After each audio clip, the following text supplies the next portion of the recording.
Shenja e dashit është vërtet e ndikuar pozitivisht në javën në vazhdim, duke qenë se do të kemi disa vendosje pozitive të këta.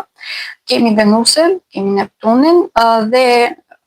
mbi të gjitha, aktualisht dielli ndodhet tek shtëpia e tyre dytë, që është edhe ana e tyre materiale. Janë vërtet shumë aktiv,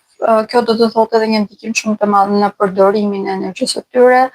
mund të kenë një përmirësim të dukshëm në mënyrën se si komunikojnë. Dita e vetme që do t'i këshilloj që të jemi shumë të vëmendshëm në lidhje me komunikimin, do të jetë dita e njëjtë përsëri, sepse gjatë kësaj dite mund të bëjmë gabime në rreth se si e shprehim veten tonë për shenjën e dashit,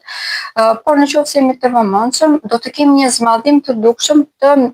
marrëdhënieve ose një përmirësim, pra një zmadhim të përmirësimit të marrëdhënieve që kanë me vëllezërit, me motrat e tyre.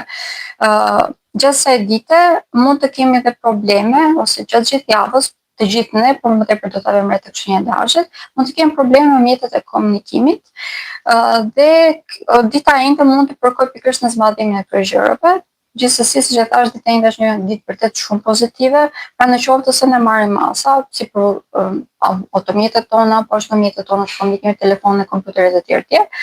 atëherë do të kemi mundësi që ta shfrytëzojmë shumë mirë, të bëjmë udhëtime të këndshme, të komunikojmë shumë më mirë me partnerët tanë, me personat që kemi rreth rrotull, dhe kjo automatikisht për shenjën e dashit mund të thotë edhe një përmirësim i dukshëm në mirëqenies së tyre, do të kemi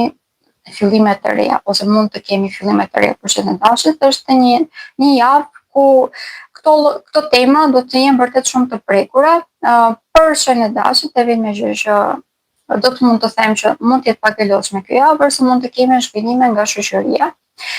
Këto mund të vinë pak surprizë, prandaj dhe në këtë rast do të këshilloj që të fokusohesh pak më tepër tek zhvillimi jon personal, sepse të gjitha këto tema do të dalin në skenë në mënyrë që të përzjedhim mirë se cilët janë personat që ne i kemi të domosdoshëm ose që na nevojiten ja të shëndetshëm për jetën tonë.